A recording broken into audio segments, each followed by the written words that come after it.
اعوذ باللہ من الشیطان الرجیم، بسم اللہ الرحمن الرحیم۔ یہ معراج کے سلسلے کا انجینئر اویس دورانی جی، یہ پارٹ 2 میں آپ کی خدمت میں پیش کر رہا ہوں جی، قرآن کی روشنی میں اور روایات میں کیا ہے، کیونکہ وہ سمجھنا بہت ضروری تھا جی۔ یہ پہلے لیکچر میں جی ہم بتا چکے ہیں نا جی کہ معراج کا اس کو 2 مراحل میں تقسیم کیا گیا ہے۔ مرحلہ اول جو ہے رسول اللہ صلی اللہ علیہ وسلم کا مکہ معظمہ سے بیت المقدس یروشلم، اور مرحلہ دوم جو ہے وہاں سے آسمانوں کی سیر کر کے بارگاہ خداوندی میں پہنچنا، وہاں اللہ کے ساتھ ہم کلام ہونا، یعنی اللہ کی ملاقات کے لیے عرش عظیم پہ پہنچنا۔ یہ ٹریڈیشنل چیز میں بتا رہا ہوں، یہ جو روایات میں ہے یہ دوسرا مرحلہ تھا جی۔ پہلے مرحلے کا ذکر تو میں لیکچر میں کر چکا ہوں، ٹھیک ہے جی۔ اور خود یہ جتنی بھی آپ کی تفاسیر ہیں یہ متقدمین کی ساری بھری ہوئی ہیں ان چیز سے۔ اب یہ دوسرے حصے کی طرف ہم آتے ہیں، یہ روایات کی روشنی میں کیا ہے جی۔ حضور اکرم صلی اللہ علیہ وسلم وہاں بیت المقدس میں تشریف لے کے آئے، انبیاء کرام نے آپ کی امامت میں نماز ادا کی، اس کے بعد ایک سیڑھی آپ کے سامنے پیش کی گئی، جبریل اس کے ذریعے آپ کو آسمان کی طرف لے چلے۔ عربی میں سیڑھی کو چونکہ معراج کہتے ہیں، اسی مناسبت سے یہ سارا واقعہ معراج کے نام سے مشہور ہے۔ یہ دوسرا مرحلہ، اس سیڑھی کے ذریعے جبریل حضور صلی اللہ علیہ وسلم کو آسمانوں کی طرف لے گیا، ٹھیک ہے۔ بڑی طویل تفصیل ہے، میں اس کو بڑا اختصار سے کوشش کروں گا آپ کی سمجھ میں بات آ جائے۔ اب جب پہلے آسمان پہ پہنچے دروازہ بند تھا، یہ مودودی صاحب نے بھی تفصیل دی ہے جی۔ محافظ فرشتوں نے پوچھا کون آیا، جبریل نے اپنا نام بتایا، پوچھا کہ تمہارے ساتھ کون ہے، جبریل نے کہا محمد۔ کیا انہیں بلایا گیا، کہا ہاں۔ تب دروازہ کھلا، یعنی آسمان کا دروازہ جو بند تھا، اس کے بعد جو دروازہ کھلا آپ کا پرتپاک خیر مقدم کیا گیا۔ یہاں آپ کا تعارف فرشتوں اور انسانی ارواح کی بڑی بڑی شخصیات سے کرایا گیا جو اس مرحلے پر مقیم تھی۔ ان میں نمایاں شخصیت ایک ایسے بزرگ کی تھی جو انسانی بناوٹ کا مکمل نمونہ تھے، چہرے مورے اور جسم کی ساخت میں کسی پہلو سے کوئی نقص نہ تھا، یعنی وہ جسمانی شکل کے اندر جسمانی پیکر میں وہاں موجود تھے۔ دیکھ رہے ہیں آپ، اس لیے کہا چہرے مورے اور جسم کی ساخت میں کسی پہلو سے کوئی نقص نہ تھا۔ جبریل نے کہا یہ آپ کی مورت سے اعلیٰ آدم۔ ان بزرگ کے دائیں بائیں بہت سے لوگ تھے، دائیں جانب دیکھتے تو خوش ہوتے اور بائیں جانب دیکھتے تو روتے۔ پوچھا یہ کیا ماجرا ہے، بتائیے۔ نسل آدم ہے، آدم اپنی نیک اولاد کو دیکھ کر خوش ہوتے ہیں اور برے لوگوں کو دیکھ کر روتے ہیں۔ آپ کو تفصیلی مشاہدے کا موقع دیا گیا۔ ایک جگہ آپ نے دیکھا کچھ لوگ کھیتی کاٹ رہے ہیں، جتنی کاٹتے ہیں اتنی وہ بڑھتی ہے۔ پوچھا یہ کون ہے، کہا یہ اللہ کی راہ میں جہاد کرنے والے۔ یہ دیکھیں مودودی مرحوم نے ریڈیو پر یہ تقریر کی تھی، پھر اس کے انہوں نے اپنے وہ پبلیکیٹ بھی کیا تھا اپنے پرچے میں، کیونکہ یہ ریڈیو پہ معراج کی تفصیل بتائی گئی تھی۔ پھر دیکھا کچھ لوگ ہیں جن کے سر پتھروں سے کچلے جا رہے ہیں۔ پوچھا کون ہے، کہا یہ وہ ہیں جن پر نماز اور نہیں پڑھتے تھے۔ ہاں، اور کچھ لوگوں کو دیکھا جن کے کپڑوں میں آگے اور پیچھے پیوند لگے ہوئے تھے، ہاں جی، تو وہ جانوروں کی طرح گھاس چل رہے تھے۔ پوچھا یہ کون ہے، کہا یہ وہ ہیں جو اپنے مال میں سے زکوٰۃ خیرات نہیں دیتے تھے۔ پھر ایک شخص کو دیکھ کر لکڑیوں کا گٹھا جمع کر کے اٹھانے کی کوشش کرتا ہے، جب وہ نہیں اٹھتا تو اس میں کچھ اور لکڑیاں بڑھا لیتا ہے۔ پوچھا یہ کون، احمق ہے، کہا یہ وہ جس پر امانتوں اور ذمہ داریوں کو اتنا بوجھ تھا کہ اٹھا نہ سکتا تھا، مگر ان کو کم کرنے کی بجائے اور زیادہ ذمہ داریوں کا بار اپنے اوپر لادے چلا جاتا ہے۔ دیکھا کہ کچھ لوگوں کی زبانیں اور ہونٹ کینچیوں سے کترے جا رہے ہیں۔ پوچھا کون ہے، یہ بھائی، کہا یہ غیر ذمہ دار مقرر ہیں جو بے تکلف زبان چلاتے اور فتنہ برپا کرتے ہیں۔ ایک اور جگہ دیکھا کہ ایک پتھر میں ذرا سا شگاف ہوا اور اس میں سے ایک بڑا موٹا سا بیل نکل آیا۔ پھر وہ بیل اسی شگاف میں واپس جانے کی کوشش کرنے لگا مگر جا نہ سکا۔ پوچھا یہ کیا معاملہ ہے، تو بتایا گیا کہ اس شخص کی مثال ہے جو غیر ذمہ داری کے ساتھ ایک فتنہ انگیز بات کرتا ہے، پھر نادم ہو کر اس کی تلافی کرنا چاہتا ہے مگر کر نہیں سکتا۔ ایک اور مقام پر کچھ لوگ تھے جو اپنا گوشت کاٹ رہے تھے۔ پوچھا کون ہے، کہا یہ دوسری پر زبانیں تان دراز کرتے رہتے ہیں۔ انہی مراحل میں سے آپ گزرتے ہوئے چلے گئے۔ اس قسم کی 20 مثالیں ہیں، بس میں نے اختصار سے آپ کی گوش گزار کر دی ہے۔ آپ پہلے آسمان کے بعد دوسرے آسمان کی، یہاں یحییٰ علیہ السلام اور عیسیٰ علیہ السلام سے ملاقات ہوتی ہے۔ ہاں، اب دوسرے آسمان پہ یہاں کے اکابرین میں دونوں جوان سب سے ممتاز تھے.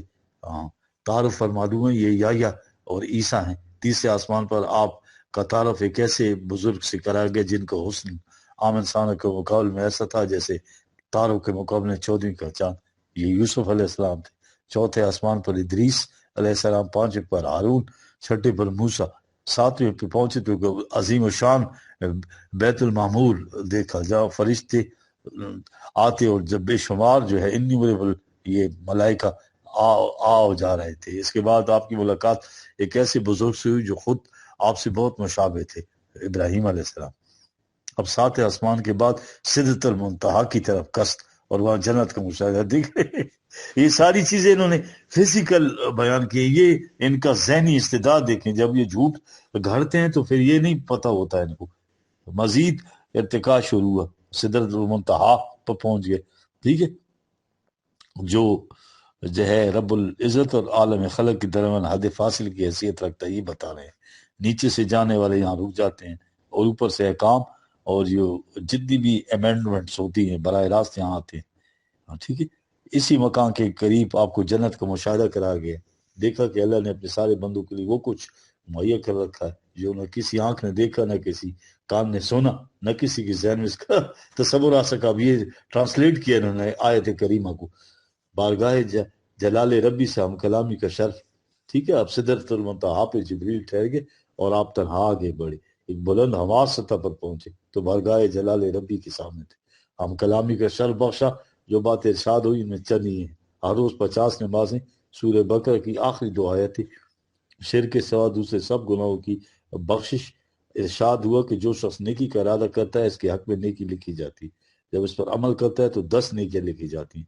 جو برائی کا ارادہ کرتا ہے اس کے خلاف کچھ نہیں لکھا جاتا، جب اس پر عمل کرتا ہے تو بڑی برائی لکھی جاتی ہے. حالانکہ قرآن کے خلاف یہ بات کر رہے ہیں، ہر چیز قرآن کے خلاف.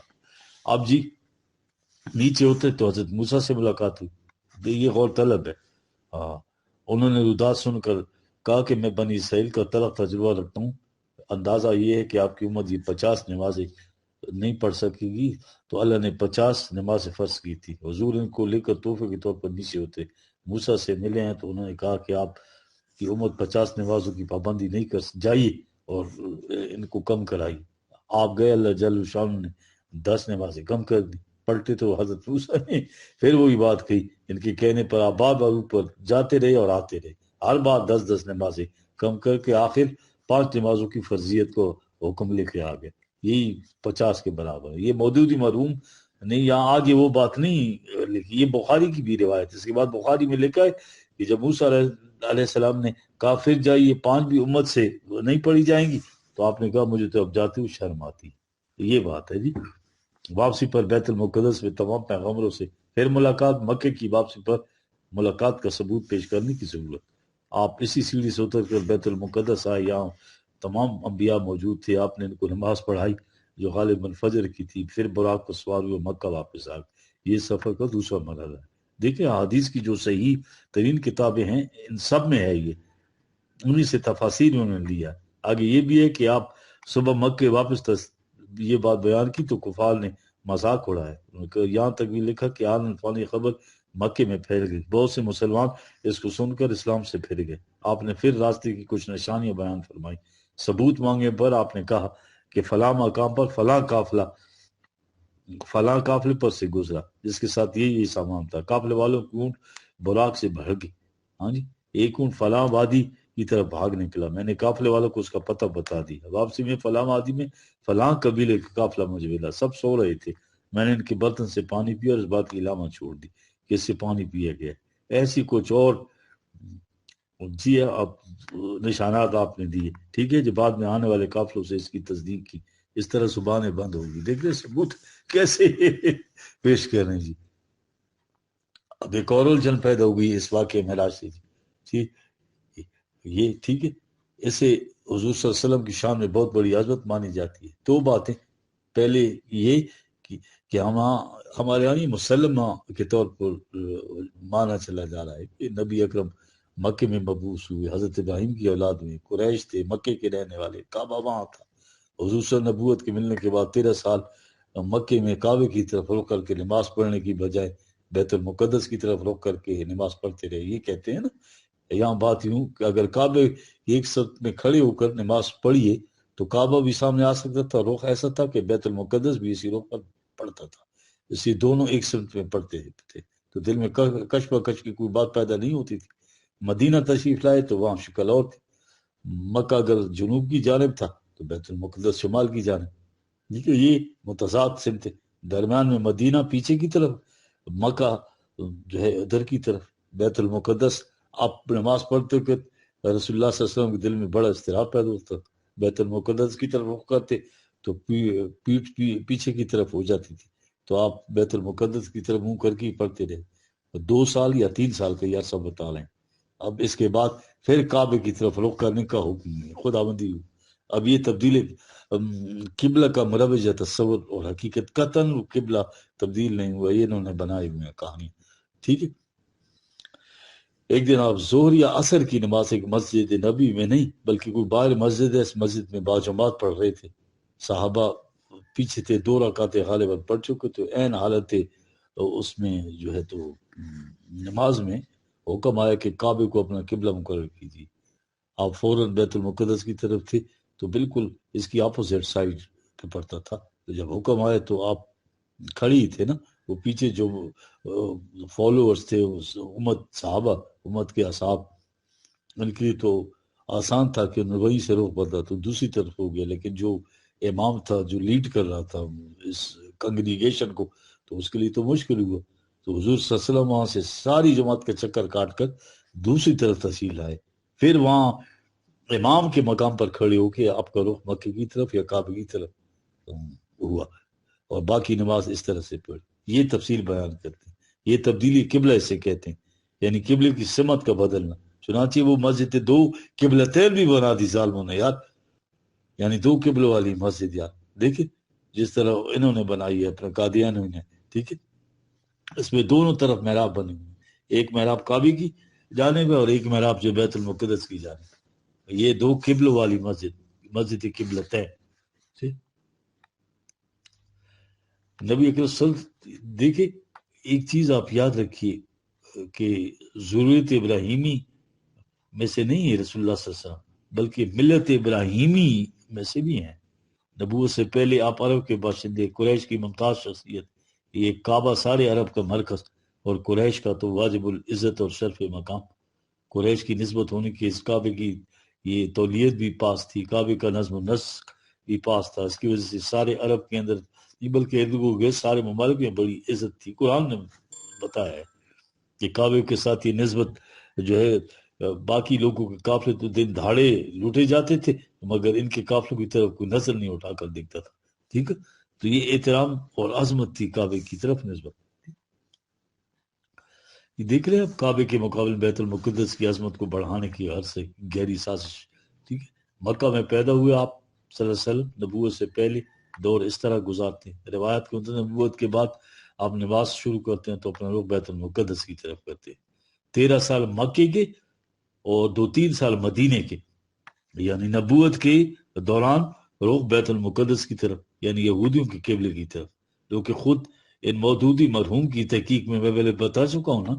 اس زمانے میں وہاں کوئی بیت المقدس موجود ہی نہیں تھا یار. ٹھیک ہے. وہ ہیکل سلیمان یا یہ مسجد سلیمان یا بیت المقدس کا مقام عبادت گاہ کے طور پر کھنڈرات تھے سارے. عیسائی وہاں غلاظت ڈالتے تھے. میں نے بتایا نا حضرت عمر نے اپنے دولت میں جا کے اس جگہ کو خود صاف کیا. یہ تو ان کی روایت کے مطابق رسول کریم صلی اللہ علیہ وسلم جو ہے یہ بیت المقدس کی طرف جو ہے تو 13 سال مکہ کے اور 2-3 سال یعنی 15-16 سال بیت المقدس کی طرف رخ کر کے نماز پڑھتے رہے. غور فرمایا اسی کعبے کے مقابلے میں بیت المقدس کی عظمت کتنی بڑھ گئی. معراج کا واقعہ ہوا تو حضور کعبے سے آسمان کی طرف تشریف نہیں لے گئے، کعبے میں سو رہے تھے. اس میں بھی روایات میں اختلاف ہے. بعض کہتے ہیں کہ کعبے سے بیت المقدس میں گئے. دیکھ رہے آپ اب ان روایات کے اختلاف تم پوچھے نہیں. ایک روایت دوسری روایت کو جو ہے نلیفائی کر رہی ہے. وہاں ایک نماز کو لیجئے اتنے اختلافات. یہ ایک واقعہ تھا کہیں یہ کہ حضور اپنی چچا ساتھ بہن تھی کزن جو ہے ام ہانی، ان کے گھر میں سو رہے تھے، کہیں یہ کہ کعبے میں تھے۔ یہ کب کا واقعہ ہے؟ اس کے مطابق ان روایات کے اندر مختلف تاریخیں دی ہیں۔ بہرحال اس قصے کو چھوڑی، جھوٹ کے تو پاؤں نہیں ہوتے۔ دیکھیں آپ کعبے سے نہیں گئے، عالم یہ کہ آپ کعبے میں سو رہے تھے، کعبے سے سیدھے بیت المقدس میں براق کے ذریعے، بیت المقدس سے پھر عرش کی طرف واپس بھی وہیں آئے، وہاں سے پھر براق، پھر مکے میں، پھر کعبے کے مقابلے میں دوسرا مقام عظمت بیت المقدس کو حاصل ہوگا، کہ وہ بڑا غور طلب چیز ہے یہ۔ اللہ حکم دینے والا 50 نمازوں کا، رسول اللہ صلی اللہ علیہ وسلم تحفہ قبول کر کے نیچے واپس آنے والے، پھر وہی یہودیوں کے پیغمبر۔ میں تو نہیں کہ ہمارے بھی پیغمبر تھے، ٹھیک ہے؟ حضرت موسیٰ علیہ السلام آپ سے کہہ رہے ہیں کہ کیا حکم لے کے آئیں، یہ آپ کی امت سے نہیں پڑھی جائیں، معاذ اللہ۔ یا وہ اللہ تو لا تبدیل لکلمات اللہ، قرآن میں جس نے حکم دیا اس کو اس کا احساس ہی نہیں ہوا کہ نہیں پڑھی جائیں۔ نہ حضور صلی اللہ علیہ وسلم نے تو تحفہ قبول کیا، انہیں اس کا احساس ہوا کہ یہ تو بڑی انفیزیبل ہے یہ چیز۔ تو ہاں موسیٰ نے احساس دلایا تو آپ نے بات مانی، پھر تشریف لے یہودیوں کی دیکھ رہے یعنی یہ اصل میں رسول کریم صلی اللہ علیہ وسلم کے مقام کو وہ ڈسپیریج کرنا تھا، کم کرنا تھا۔ یہ ہیں ان کی سازشیں۔ اب جتنی بھی یہ بات غلط روایات ہے نا، دیکھیے احکام خداوندی ملتے کس طرح سے تھے، ان میں تبدیلیاں کیسے ہوتی تھی۔ ہاں یعنی حضور صلی اللہ علیہ وسلم کا مقام موسیٰ علیہ السلام کے مقابلے میں کیا رہا؟ قرآن کی روح سے ہم تمام انبیاء کرام پر ایمان لانے کے مکلف ہیں، یاد رکھیں۔ تمام رسولوں کو ہم رسول مانتے ہیں، ان کی رسالت پر ایمان لانے کے بھی مکلف۔ قرآن نے کہا ہے کہ ہم نے بعض انبیاء کو دوسرے انبیاء پر فضیلت دی ہے، یہ یاد رکھیے، ہم فضیلت کے قائل ہیں، اور فضیلت کے اعتبار سے تو نبی اکرم صلی اللہ علیہ وسلم سب سے اونچے ہیں۔ حضور صلی اللہ علیہ وسلم نے جو وہاں نماز پڑھائی، اس میں تمام انبیاء کرام آپ کی امامت میں تھے، وہاں موسیٰ بھی تھے، وہ بھی اس میں شامل ہوں گے، تو اس کا خاص طور پر ذکر نہیں آیا۔ بات تو رہی متعین بات کیا ہوگی کہ وہاں خدا اللہ حکم دینے والا، رسول اس حکم کو توفتاً قبول کرنے والے، دونوں کو احساس نہیں کہ حکم ہوں کہ عمل نہیں۔ البتہ حضرت موسیٰ کو احساس ہوا، اس کے کہنے پر حضور واپس آئے، پھر حکم ہوا، پھر واپس آئے۔ دیکھ رہے ہیں اس طرح بار بار تشریف لاتے رہے۔ اس کے بعد آخری بات کیا تھی کہ وہاں آخر حضور صلی اللہ علیہ وسلم نے فرمایا نہیں مجھے تو اب جاتے ہوئے شرم آتی ہے۔ یہ ہے وہ بات جی، ٹھیک ہے۔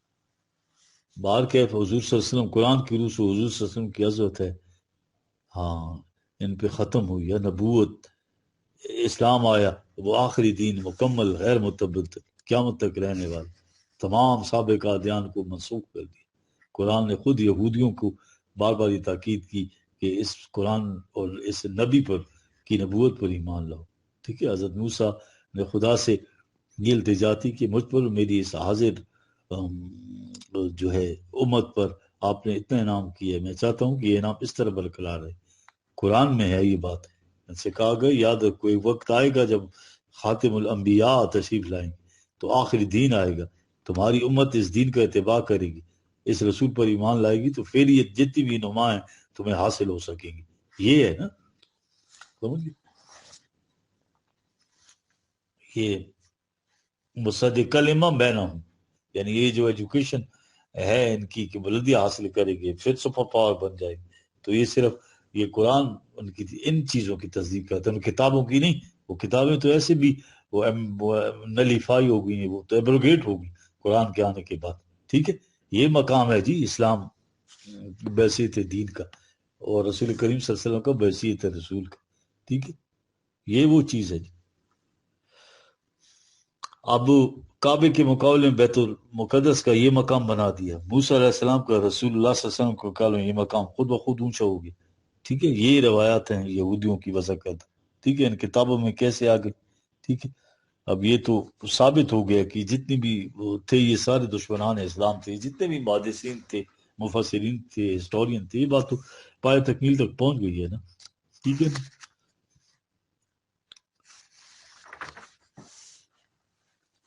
اب دیکھیے نا حضرت عیسیٰ علیہ السلام کے بارے میں جو ہے تو اب یہ ادیان کا اور ایجوکیشن کا مقابلہ ہوتا، دیکھتے کہ کس کی کتابوں میں زیادہ بہتر تعلیمات ہیں جی۔ لیکن یہ کیا کہتے ہیں کہ دیکھتے صاحب نبی کا نبی سے مقابلہ کریں، ٹھیک ہے، ہمارا نبی بغیر باپ کے پیدا ہوا، آپ کا نبی تو عام بچوں کی طرح ماں باپ کے ذریعے پیدا ہوا، نبی کا نبی سے مقابلہ کیا، ہمارا نبی آسمان پہ زندہ ہے، قیامت تک زندہ رہے گا، اور تمہارا نبی تہ خاک ہے۔ دیکھ رہے ہیں، اگر یہ دعویٰ ہوتا کہ ہم یہ کہتے کہ تمہارا دعویٰ یہ ہمارا تو نہیں، ہمارے جو دائی تھے وہ آپ کی کتب روایات کے اندر درج کر دی گئے، آپ کے ہاں حیات و وفات مسیح، عیسیٰ کی پیدائش کی جتنے بھی واقعات عیسائیوں کے عقائد ہیں، یہ ہمارے ہاں عقائد بن گئے ہیں، ان سے انکار کرنے والے کو دار اسلام سے خارج کرتے ہیں، یہ ہے وہ سازش ہے۔ حالانکہ قرآن کے ایک لفظ کی تبدیلی آپ نہیں کر سکتے، کیونکہ ان نزلنا ذکر و ان لہو لحافظون، اللہ نے حفاظت کا ذمہ لے رکھا ہے۔ آسان یہ تھا کہ اس قسم کی روایت جو وضع کی جائیں، اس کے بعد اس زمانے میں چھاپے خانے تو تھے نہیں کچھ، بخاری تو ویسے بھی ثابت ہو گیا کہ بخاری نے نہیں لکھی تھی، تو میری تحقیق ہے 600 سال بعد حجر بن عسقلانی نے خواب میں جو ہے اس کے شاگرد سے بخاری نے روایت کرتا گیا اور یہ لکھتے گئے اور کمپائل کی ہے اس نے، ٹھیک ہے، تو ان کی تو یہ حقیقت ہے ان کتابوں۔ بہرحال یہ جو 1000 سال سے آپ کے ہاں یہ کتابیں پڑھائی جاتی ہیں اور آج بھی ہیں، تمام یہ روایات موجود ہیں، ٹھیک ہے۔ عقیدہ کیا ہے کہ قرآن کی مثل اور قرآن کے ساتھ مثلو ماؤ، یہ مسلم و بخاری کی ایک حدیث کا انکار کر لیں دار اسلام سے خارج کر دیتے، اور بھی عقیدہ بنائے ہوئے ہیں، یہ حدیث بھی وہی پر مبنی ہے، دو قسم کی وہی، ٹھیک ہے۔ اگر قرآن اور روایات میں کوئی تضاد نظر آئے تو پہلے کوشش کرو کہ قرآن کی آیات کس طرح سے تعویل کر کے حدیث کے مطابق بنا لیں، اگر ایسا نہ کر سکو تو یہ سمجھو قرآن کی آیت منسوخ ہے، حکم حدیث کا رہے گا۔ دیکھ رہے ہیں ان روایات کی وجہ سے عقائد ہو گئے، اب ان عقائد کی وجہ سے دیکھ لی کہ یہودیوں کے معبود عبادت گاہ ان کا جو مرکز تھا، ان کا کیا مقام ہے، جس نبی کو اپنا نبی کہتے ہیں، آپ کے کعبے اور آپ کے رسول کے مقابلے اس نبی کا مقام کیا بنا دیا۔ یہ وضعی روایات نے بیت المقدس یا ہیکل سلیمانی کوئی قانون خواہ مخواہ کا جھگڑا فلسطین میں کھڑا کیا ہوا، کوئی تعلق نہیں ہے ہمارا ادھر اس سے۔ یہ جو بیت المقدس کا حال میں قصہ ہے وہ اس کی طویل میں رہنا چاہیے، بلکہ ملکیت میں رہنا چاہیے کس کی، یہ قصہ حال کی سیاست میں اٹھا ہے۔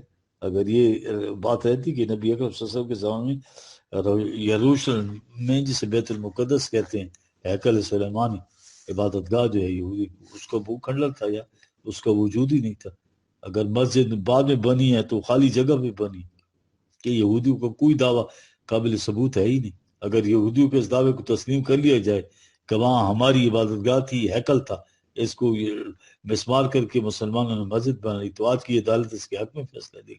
دیکھ رہے ہیں ان کی مسجد پہلے سے موجود تھی، اسے مسلمانوں نے مسمار کی اور بعد میں اپنی مسجد بنا لی، اب ولی حق تو یہ یہودیوں کا ہوا نا۔ لیکن ہمارے یہاں یہ عقیدہ کیا بنا ہے، یہ رسول اللہ صلی اللہ علیہ وسلم کے زمانے بیت المقدس موجود تھا، ہیکل سلیمانی وہ عبادت گاہ، حضور وہاں تشریف لے گئے، وہاں نمازیں پڑھا، وہاں سے آسمان کی طرف تشریف لے گئے، تو وہاں تو آپ کہتے ہیں کہ موجود تھی، پھر اس کے بعد موجود نہیں رہی، اس کی جگہ وہاں مسجد آ گئی، بنی امیہ کے زمانے کے عبد الملک کے عہد کی نا 72 ہجری کی بنی ہوئی مسجد اس جگہ آ گئی، جس جگہ ہیکل سلیمانی، جس عبادت گاہ کے وجود کو آپ نے تسلیم کر لیا کہ حضور صلی اللہ علیہ وسلم کے زمانے میں یہ چیزیں بعد میں رہی، پھر ان کی جگہ مسجد آ گئی۔ دیکھیے کیسا ان کا یہودیوں کا دعویٰ جو ہے مضبوط کر دیا آپ نے کہ حق ہمارا ہے، ان کا نہیں ہے، انہوں نے ہمارے ہیکل کو جو ہے تو مسمار کی ہے کر کے اپنی مسجد بنا، یہ ثبوت ہم نے پہنچایا۔ مودودی صاحب کی اب کیا، میں نہ کوئی ریسرچ نہ کوئی تحقیق کی، ہر آنکھیں بند کر کے اور ان لوگوں نے جو ہے تو بس روایات لکھی، سب نے، کوئی ایک بڑے کم ریسرچ اسکالرز ملیں گے آپ کو جو تدبر کریں گے۔ دیکھیے یہ دیکھیے آپ ظہور اسلام کے وقت یروشلم یہودیوں کو کوئی معبود تھا ہی نہیں یار، اس سے یہودیوں کا دعویٰ خارج ہو جاتا ہے۔ یہ دیکھیے 69 میں انہوں نے اپنے درس میں مودودی صاحب نے کہا اور پرچے میں بھی لکھا، یروشلم کے برابر اس لیے ہے کہ آپ اور آپ کے ساتھی پہلے اس طرف رو کر کے نماز پڑھتے تھے، جب طویل قبلہ کو حکم آیا تو اس کی وہ اہمیت نہیں رہی، لیکن قبلہ اول ہونے کی حیثیت سے مسلمانوں کے لیے یہ عبادت گاہ ہمیشہ ہمیشہ کے لیے مقدس اور محترم قرار پائی۔ جب تک مکہ معظم میں حضور صلی اللہ علیہ وسلم کا قیام رہا، آپ اس طرح نماز پڑھتے تھے کہ مسجد اقصی اور خانہ کعبہ ایک رخ میں آ جاتا تھی، لیکن مدینے میں یہ انتظام ممکن نہ رہا کیونکہ اب ان عبادت گاہوں کے رخ مختلف سمتوں میں پڑتے تھے۔ ہجرت مکہ سے پہلے حضور آپ کے صحابہ ایک طویل عرصے تک مسجد اقصیٰ کی طرف رخ کر کے نماز پڑھتے رہے۔ دیکھ رہے ہیں یہ ان کی تحریر موجود ہے، اور اسی ستمبر 1969 میں چند دن پہلے کہا کہ وہاں کوئی عمارت تھی نہیں، نہ مسجد اقصیٰ، نہ کوئی ہیکل سلیمانی، نہ کوئی، آپ فرما رہے ہیں کہ موجود تھی، کہ حضور آپ کے ساتھ ہی 13 سال مکے کی اور 2-3 سال مدینے کی زندگی کے اس کی طرف رخ کر کے نماز پڑھتے رہے۔ تو اس کے وجود کا تو اعتراف آپ کے ہاں موجود ہے اور حدیثوں میں بھی ہے۔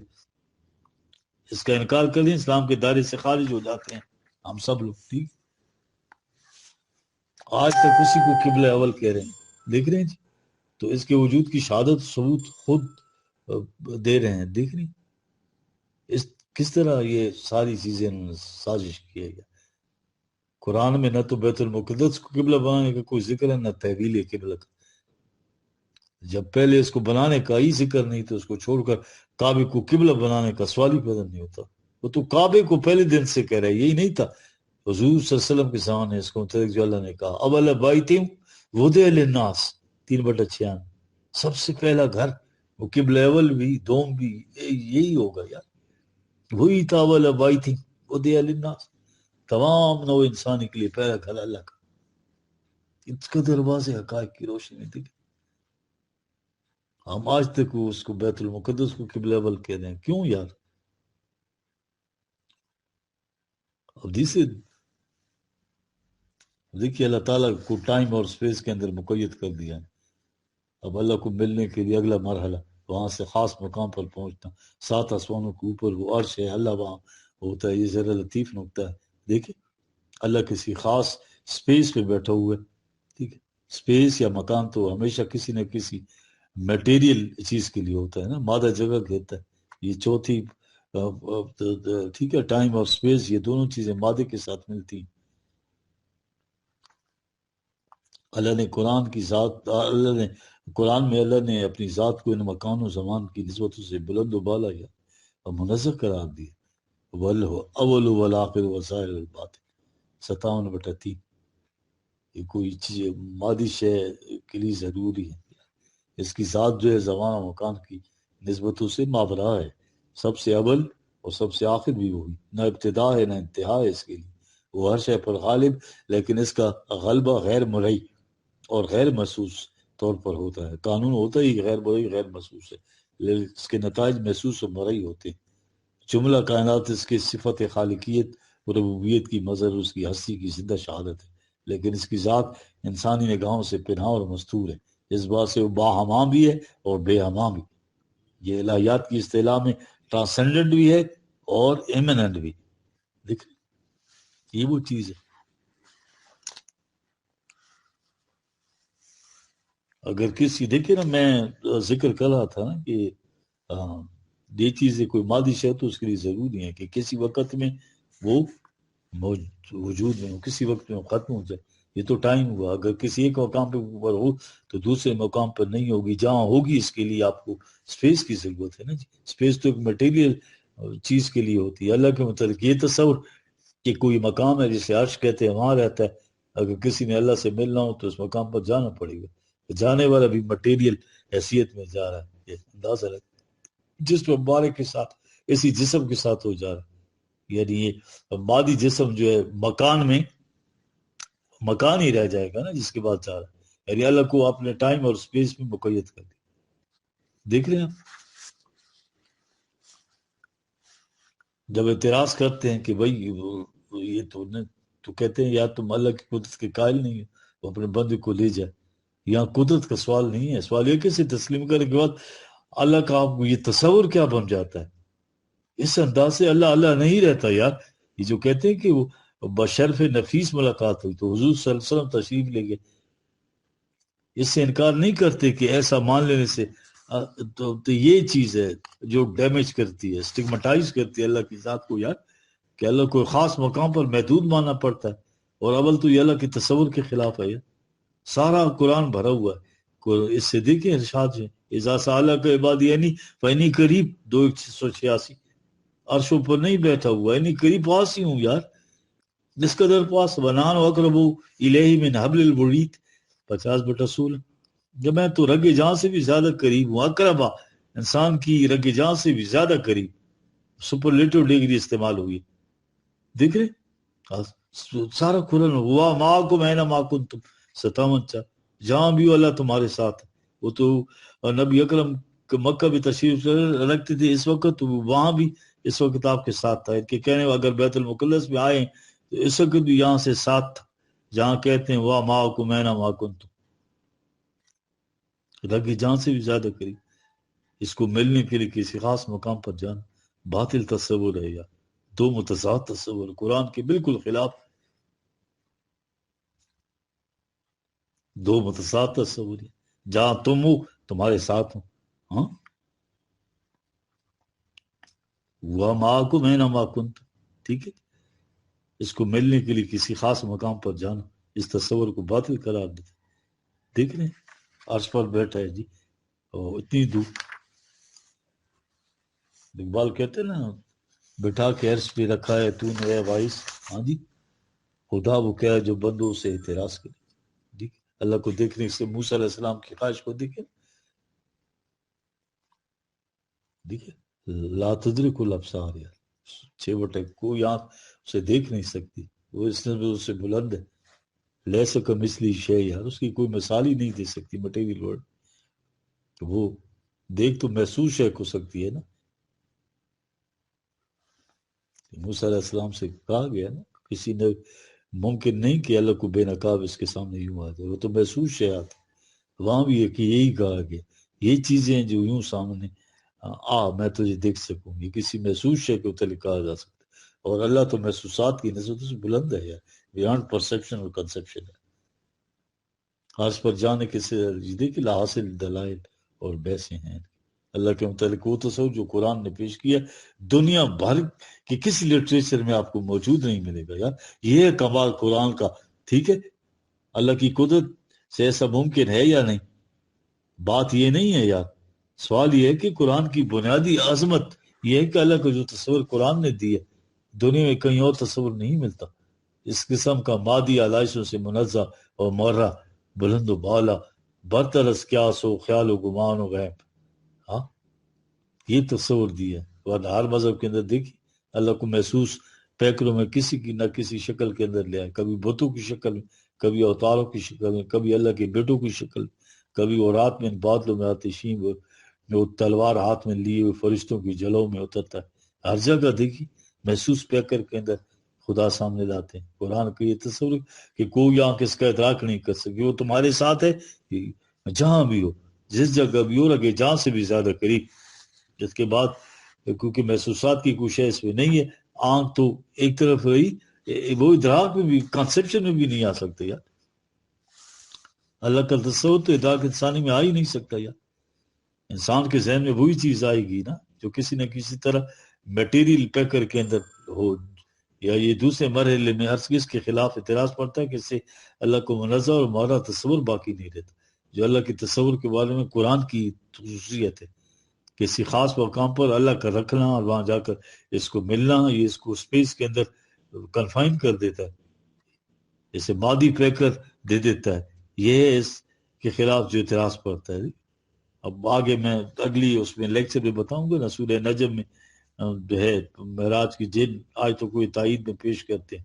ایک تو بنی اسرائیل کی پہلی آیت میں نے جتنے سبحان الذی اسری بعبدہ لیلا من المسجد الحرام الى المسجد الاقصی. ٹھیک ہے یہ مسجد یہ جو کہتے ہیں نا بیت المقدس یا مسجد اقصی سے آسمان تک جانا. یہ مروجہ تصوری عقیدہ یہ جو ہے نا سورہ نجم میں کیا کہا گیا ساری سورہ میں نبی کے کہیں جانے کا ذکر ہے نہ اللہ سے ملنے کا ذکر. اللہ سے جب اللہ ہے جو ہم کلام ہوتا ہے تو وہ نبوت کے پورے 23 سال ایسے تھے جن میں مسلسل ہم کلامی ہوتی تھی اللہ کی طرف سے. ٹھیک ہے ہوتی تھی. یہی ایک نبی میں سلسلہ رابطہ تھا یہ مسلسل قائم تھا 23 سال تک. اللہ تعالیٰ سے کچھ احکام لینے کے لیے آسمان پہ جانا تھا. جیسے وہاں سے 2-3 حکم ملے 50 نماز. سورہ بقرہ کی آخری 2 آیات غور کریں.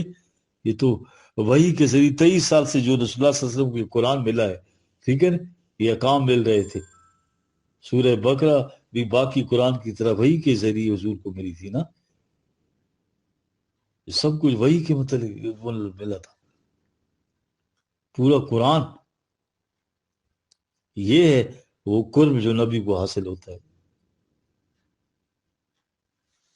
یہ ترجمہ بھی غلط کرتے ہیں پروفٹ کا، یا اس کو بھی نبی کہا کرے، میسنجر کہا کرے، یا رسول کہا کرے. غلط تصور ہے. یہودیوں کے ہاں تصور تھا کہ نبی جو ہے پیشگوئیاں کرتے تھے. یہ ان کے ہیکل میں پریسٹ ہوڈ میں بہت بڑے پروت کا منصب تھا، پیشگوئیاں کرتے تھے، قسمتیں بتاتا تھا، تقدیر کے حال، اس کو نبی کہتے تھے. قرآن کی یہ نبو ان کا جو لفظ ہے گرامر لغت میں دی کہ پیشگوئیاں کرنے والا ہے، یہ نہیں بتایا اس نے. جو نبی کا لفظ دیا ہے عربی زبان کا دوسرا مادہ ہے، یہ مقام بلند پہ کھڑا ہونا. وَالنَّجْمِ اذا ہوا وما دل صاحبکم وما غوا. یہ سورہ نجم کی جو ہے پہلی دو آیت، عظیم سورہ ہے. دیکھیں گے یہ مقام نبوت ہے، کس انداز سے کیسی خوبصورت تشبیہات و استعارات نے قرآن نے بات کی ہے اس کی جی، جو ذہن انسانی میں، ادراک انسانی میں آ نہیں سکتا. وہ ادھر کی بات ادھر کی زبان میں کس خوبصورتی سے قرآن نے سمجھائی ہے ادھر کی زبان. قرآن مجید کا یہ انداز ہے جی. ہاں یہ سورہ نجم میں اگلے ہی اس میں لیکچر میں بتاؤں گا آپ کو کہ یہ ہوتا کیا ہے نبوت کا اور اس کا وہ کیا ہے جی. ربنا تقبل منا انک انت السمیع